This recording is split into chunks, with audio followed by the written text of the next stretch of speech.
"You've got about 15 minutes, I said. Garrett Whitfield blinked at me like I'd just told him his Tesla ran on hopes and dreams. "Excuse me?" I slid my security badge across the conference table. It stopped right between his overpriced kombucha and the severance paperwork. 15 minutes until the wheels come off, maybe less. "Ray, I'm not making threats, just stating facts." I stood up, smoothed down my shirt. My hands didn't shake. Good luck finding my documentation. Then I walked out of that conference room, for the last time. My name's Raymond Sullivan. I'm 52 years old, and I just got fired by a 28-year-old who married the CEO's daughter at some wellness retreat in Costa Rica and thinks legacy infrastructure means anything built before he got his MBA. Let me back up and tell you how we got here. You can tell a company's real priorities by who gets the corner office and who gets the server room. At Titanium Industries, the server room smelled like burnt plastic and 16 years of deferred maintenance. The corner office smelled like expensive cologne and unearned confidence. I'd been keeping the digital backbone of this place alive since 2009. Senior infrastructure architect was my title, but what I actually did was more like being a trauma surgeon for dying networks, the kind of work nobody notices until it stops happening. The trouble started 4 months ago when Garrett wheeled in his standing desk setup to the executive floor. Kid married the CEO's daughter after one weekend doing ayahuasca in the jungle, and within 8 weeks he's chief innovation officer. 8 weeks. I'd spent longer than that fixing our SCADA system after a cyber attack tried to take down our power grid connections in 2021. Garrett was 28, wore those designer athleisure outfits every day, and had AirPods surgically attached to his ears. Pretty sure he showered with them. He had an MBA from Wharton and exactly zero understanding of how industrial control systems actually worked. But he had opinions, lots of them. His first all-hands meeting, he stood up there with his green smoothie and started throwing around buzzwords like technical debt and legacy overhead, and how we needed to disrupt ourselves before someone else does. I sat in the back row, arms crossed, thinking about the 96-hour shift I'd pulled in 2020 when ransomware tried to infiltrate our manufacturing plant controls. I'd stopped those systems from getting disrupted permanently. "We're entering a bold new phase," Garrett announced, clicking through slides that looked like he'd stolen them from someone's TED Talk. "Legacy infrastructure's holding us back. We need fresh approaches, modern thinking, and honestly, fewer people stuck in old paradigms." People shifted uncomfortably. I didn't move. I'd heard versions of this speech before from other young hotshots. Old equals bad. Experience equals expensive. Nobody under 30 thinks they need the guy who remembers fixing millennium bug issues. He looked right at me during that last part. Direct eye contact. Fewer people stuck in old paradigms. I held his gaze and smiled, the kind of smile you give someone when you know something they don't. What Garrett didn't know, couldn't know because he'd never bothered to ask, was that I'd built the automation protocols keeping our entire industrial network running. Every night at 2 a.m., my code verified SCADA connections, monitored power grid interfaces, caught security anomalies before they became breaches. I'd written it all back in 2014 after the third time someone's quick fix almost crashed our manufacturing systems. Those protocols were mine, legally mine. My contract was explicit about intellectual property. Anything I created on my own time using my own methods belonged to me. The company could license them, but only while I was actively employed and providing monthly maintenance updates. No employment, no maintenance, no license. I'd shown that contract to our lawyer when I signed it in 2009. He'd read it carefully, looked up at me and said, "Keep good records, Ray." I kept excellent records. Garrett kept talking about his vision. Cloud-first everything, AI-driven infrastructure, agile transformation, synergy. I stopped listening and started thinking about my son Kevin's tuition payment due next month. He's 21, junior at state, pre-med track. I thought about the health insurance covering his insulin pump and continuous glucose monitor. Type 1 diabetes isn't cheap. We're talking $20,400 a month in supplies and medications. I thought about the pension that would max out in 3 more years when I hit 55 with full early retirement benefits. I'd been at this 16 years. I could make it 3 more, that's what I told myself. 2 weeks after that meeting, I got the calendar invite. Subject line, quick sync. HR, no agenda, no context, just a 4:30 p.m. slot on a Thursday afternoon. I'd watched this happen to other people over the years. The late-day meetings, the carefully neutral HR rep, the manila folder with severance terms. They never did it in the morning. Too risky. Someone might make a scene, ruin everyone's productivity. I showed up at 4:28 p.m., always on time, even for my own execution. Garrett was there, sitting casual on the edge of the conference table with some consultant named Austin who wore $400 sneakers and called himself a transformation strategist. Patricia from HR sat in the corner looking like she'd rather be anywhere else. She pushed a branded folder across the table toward me. "Ray," Garrett started, and I could tell he'd practiced this in the mirror. "You've been an important part of Titanium's journey, really important. But we're restructuring to align with where the industry's heading. More agile, more collaborative, more forward-focused." I didn't blink, just waited. "We're reimagining certain legacy positions," he continued. Translation: "Old man, you're expensive and you make me look stupid when I point out why your ideas won't work. We think this is the right time for you to explore new opportunities that better match your skill set and experience level." Austin nodded like Garrett had just cured cancer. Patricia slid the severance agreement forward. 3-month salary, COBRA health insurance for 18 months if you enroll within 60 days, and outplacement support services. I picked up the paper, scanned the legal terms. I used to audit our vendor contracts before Garrett decided that was bureaucratic waste. "Any questions?" Garrett asked. He was actually smiling, like he'd done me a favor. That's when I said it. "You've got about 15 minutes. I didn't go home. Walked 2 blocks down to O'Brien's Pub, this veterans bar where the owner knew to pour Jameson without asking. Found my usual corner booth where I could still see the Titanium building through the window. 14th floor, all lit up like nothing had changed. Phone went face down on the scarred wood table. No calls yet, no frantic texts, just the low murmur of the TV over the bar and the crack of pool balls in the back room. Tommy O'Brien, the owner, brought over the whiskey. Ex-Army, ran signal communications in Afghanistan before retiring to Colorado and opening this place. He was maybe 59, gray beard, steady hands from years of not panicking when things went sideways in combat zones. He set the glass down, looked at my face, looked at the phone, back at my face. "They finally do it?" "Yep." "How long you give them?" 15 minutes, maybe less." He pulled out the chair across from me, sat down with his own coffee. "You remember when I told you about Kandahar?" I did, but I let him tell it again. Sometimes you need to hear you're not the only one. 2018, Tommy said. 15 years at Raytheon, systems engineer, security clearance, the whole package. New VP comes in, Harvard MBA.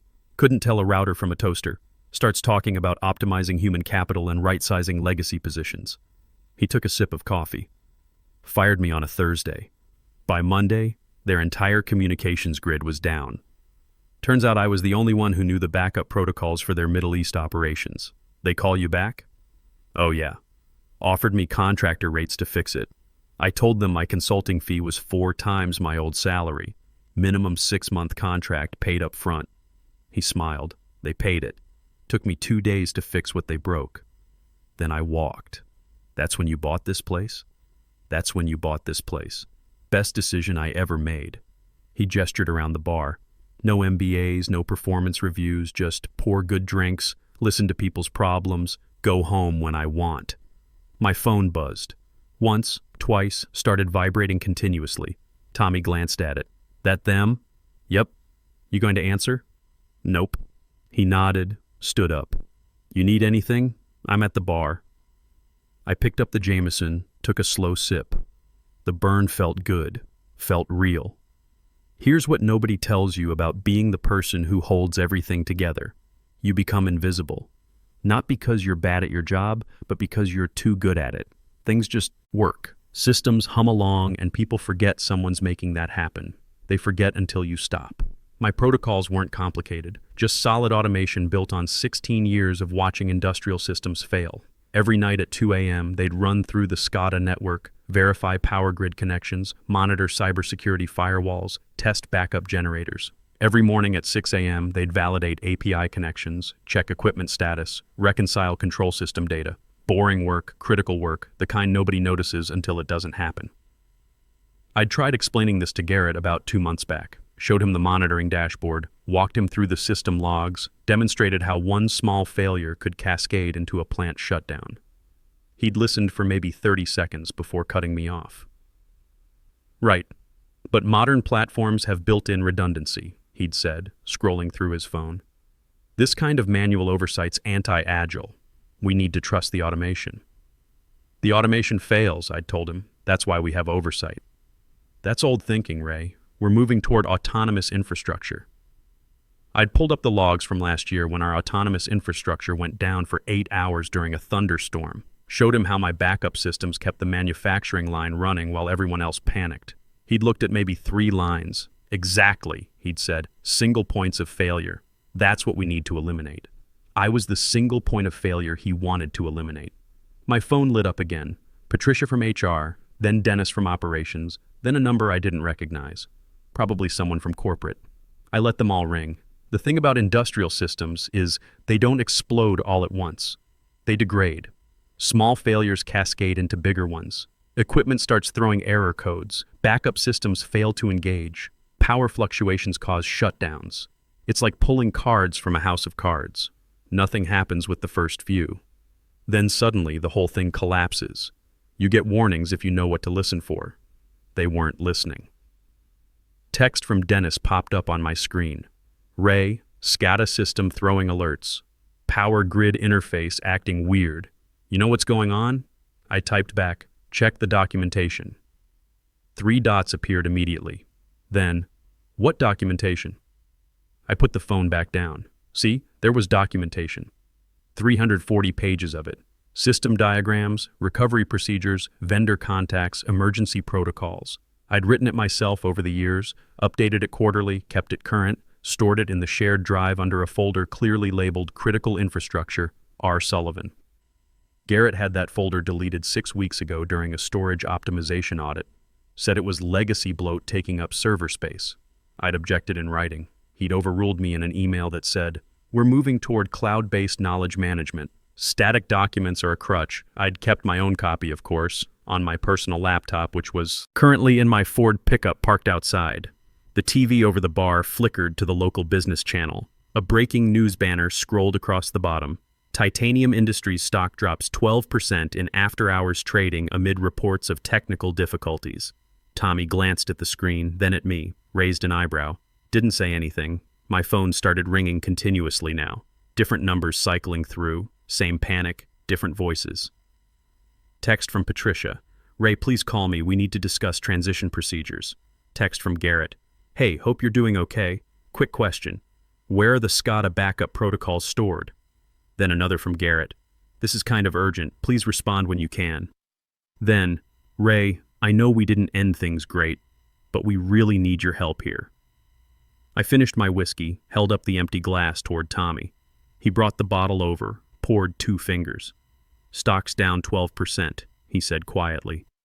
Just getting started, I said. You sabotage anything? Didn't touch a thing, just stopped fixing it. There a difference? I looked at him. Big difference. Sabotage is breaking something that works. This is just letting broken things stay broken. He thought about that, nodded slowly, walked back to the bar. Behind me, the TV anchor was talking. Sources inside the company report widespread system failures affecting multiple manufacturing facilities. I picked up my phone, scrolled through the messages. 23 now. The desperation was ramping up. My son had texted earlier before the meeting. Good luck today, Dad. Love you. He didn't know I'd been fired. Didn't know his insulin coverage just became a problem. Didn't know I'd spent 3 years counting on a pension that just evaporated. But he'd know I didn't beg, didn't crawl back, didn't compromise who I was for people who never valued it. The phone buzzed again. CEO this time, Charles Whitfield himself calling direct. I watched it ring through to voicemail. Tommy called from the bar. Another? I looked at my glass, still half full. Not yet. What happens now, I thought, is they learn what I was actually worth the hard way. By 11 p.m., my phone had 71 unread messages. I'd stopped counting after 50. I drove home around midnight, left the phone in the truck, and slept better than I had in months. No 2 a.m. anxiety about whether the systems were running clean. No 6 a.m. checks to make sure everything came back online.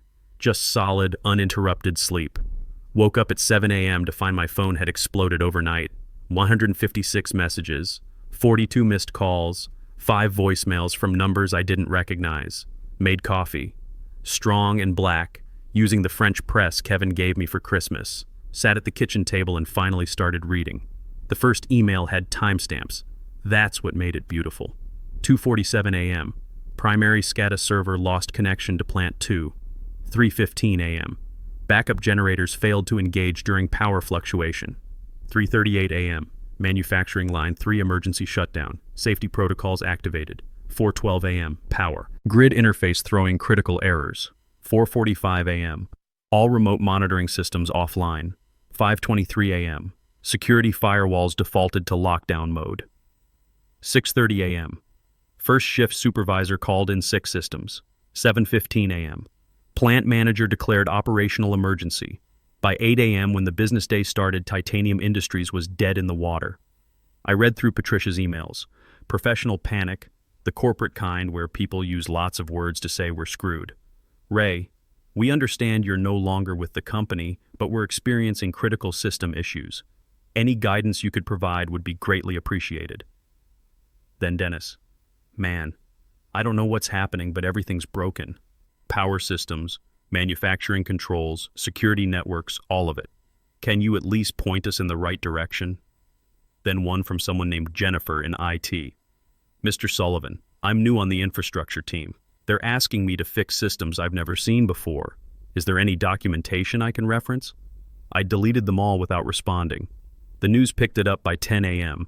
Titanium Industries shares fall 24% as widespread technical outage enters second day. Second day. They still thought this was temporary. My phone rang. Unknown number. I answered. Mr. Sullivan? Professional woman's voice. This is Catherine Morgan from Apex Systems. I hope this isn't a bad time. I've got time. We've been following your career for a while. We're impressed with your work. She paused. We'd like to make you an offer. Consulting contract, 6-month minimum, renewable. Double your previous salary, equity stake, full benefits package, and most importantly, you'd be working with people who actually understand infrastructure. What's the catch? No catch. We need someone who builds things right the first time instead of breaking them and calling it innovation. We're tired of cleaning up after MBAs who think the cloud means magic. I almost laughed. When do you need an answer? Take the weekend. Think it over. But Ray, we've watched you hold that company together for years. We know what you're worth, even if they didn't. We hung up. I stared at my coffee, still hot. 3 days went by. The messages kept coming, getting more desperate. Garrett tried calling from different numbers, left voicemails that went from casual to panicked. Hey man, no hard feelings, right? We just need some quick guidance here. Ray, please. The board's asking questions I can't answer. Ray, I'm sorry. Okay? I made a mistake. Can we talk? I deleted every single one. On day 4, Kevin called. Dad, you okay? You haven't texted back. I'm fine, son. Just dealing with some work stuff. What kind of work stuff? You sound different. I thought about lying, protecting him from it, but Kevin was 21, not 12. He deserved the truth. They let me go on Thursday. Silence. Then, they fired you? After 16 years? New management. They wanted younger, cheaper, more agile. I used air quotes he couldn't see. Dad, that's age discrimination. You could sue. Maybe. Right now I'm just letting things play out. What does that mean? It means the company's having some technical problems without me there. Another pause. Good. I hope they crash and burn. That made me smile. How's school? School's fine. Are you going to be okay? What about insurance? My insulin pump? I've got it covered. Don't worry about that. I got a job offer yesterday. Better pay, better company. Really? That fast? Turns out experience is worth something to people who know what they're looking at. I'm proud of you, Dad. After we hung up, I sat there holding the phone. Proud of me for what? Getting fired? But I knew what he meant. Proud I didn't beg, didn't compromise, didn't crawl back for scraps. Week 2, the lawsuits started. First was a steel manufacturer whose entire operation ran through Titanium's control systems. Their furnaces went down, production stopped, contracts got breached. They filed for $8.3 million in damages. Then 3 more clients, then 7, then a class action from smaller manufacturing partners. By week 3, the Department of Energy opened an investigation into whether Titanium had properly secured critical infrastructure systems. That's when the subpoena arrived at my house. Certified mail, thick envelope, law firm letterhead I recognized. They weren't suing me. They wanted me to testify. Mr. Sullivan, you are hereby requested to provide expert testimony in the matter of multiple parties versus Titanium Industries. Your technical expertise and documentation of prior warnings are material to this case. I read it twice. They wanted everything. Email warnings, meeting notes, incident reports. Every time I'd flagged a risk and been overruled. Every time Garrett had called my concerns legacy thinking. I had all of it. Time-stamped, archived, backed up in 3 locations. The lawyer called that afternoon. Mr. Sullivan, I want to be clear. You're not in any trouble. We need you to explain in simple terms what happened and why. They fired the person holding everything together, then acted surprised when it fell apart. Can you say that in a deposition? I can say it under oath. Perfect. We'll schedule it for next month. In the meantime, if Titanium contacts you, don't engage. Forward everything to us. They've been contacting me for 2 weeks. I haven't responded once. He actually laughed. Perfect. Keep doing exactly that. I hung up and accepted Apex's offer. The next morning, I drove to their office in Denver. Real office, not some startup warehouse with ping-pong tables.